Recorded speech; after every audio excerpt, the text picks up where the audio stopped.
Je voudrais, au nom du directoire d'héritage et modernité, vous remercier pour l'intérêt que vous accordez aux activités que nous menons depuis que nous avons commencé à développer des actions dans ce pays que vous connaissez et à donner un certain nombre de points de vue sur la marche du pays.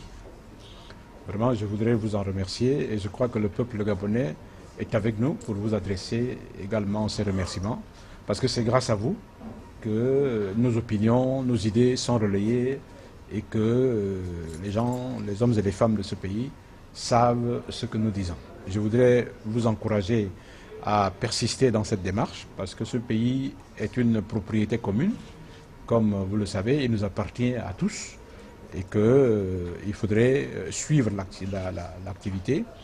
Nous avons toujours eu l'habitude de dire que la presse, c'est l'essence du peuple, c'est le carburant du peuple.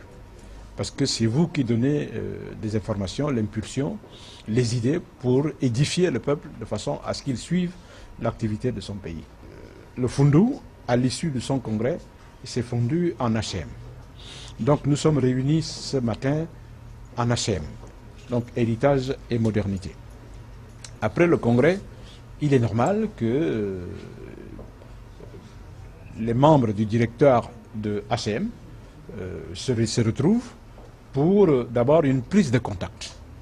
Une prise de contact entre nous, de façon à échanger sur le congrès qui a été organisé, auquel nous avons pris part, et puis d'envisager l'avenir, parce que nous avons à implanter désormais de façon définitive, à corriger, n'est-ce pas, les structures de base qui existent dans ce pays, à les exhumer, à les redynamiser pour que HM puisse effectivement vivre et participer à l'action politique dans ce pays. Donc nous avons pensé que ce matin, il fallait qu'on se retrouve pour mettre en place ce programme d'action que nous allons désormais développer sur le terrain et que chacun va jouer sa partition. Vous savez que les responsables ont été désignés. Il était normal qu'on se retrouve pour que nous puissions mettre en place ce programme d'activité que nous allons exécuter dans les tout prochains jours. Nous voulons que notre parti soit un parti qui fonctionne réellement. Et vous savez que nous avons 9 provinces dans notre pays. À l'intérieur de ces provinces-là, il y a des hommes et des femmes qui habitent. Nous voulons que notre parti ait une vie réelle au quotidien dans ces différentes provinces. Nous ne voulons pas avoir un parti jacobin, c'est-à-dire un parti centralisé à Libreville pour que toutes les décisions viennent de Libreville. Nous voulons qu'au niveau de chaque province, il y ait une vie réelle du parti.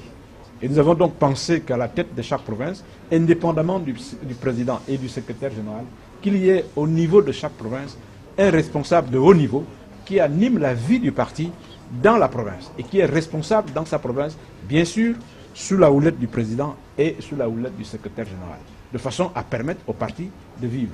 Parce que ce que nous constatons dans les partis qui existent, c'est que les responsables sont désignés, mais ils sont tous à Libreville. Au point que pour qu'on puisse envisager une action à l'intérieur du pays, il faut que les gens partent nécessairement d'ici pour aller vers la province. Or, Libreville n'est pas le Gabon. Même si la majorité de la population vit ici, Libreville n'est pas le Gabon. Libreville, c'est une ville comme toutes les autres. Bien sûr, elle abrite un certain nombre de gens. Mais nous souhaitons que notre parti puisse aller même jusque dans les villages, jusque dans les hameaux. Et pour ce faire, il faut que nous ayons des responsables de haut niveau pour qu'ils soient à la tête des provinces. Et c'est pour cela que nous avons pensé que pour la circonstance, il faut que dans chaque province, il y ait un secrétaire général adjoint qui est le relais et qui est l'animateur principal de la politique du parti dans la province. Et il est responsable et il est comptable de ce qui se passe dans la province qui lui a été confié. Voilà pourquoi nous avons décidé de fonctionner de cette manière-là.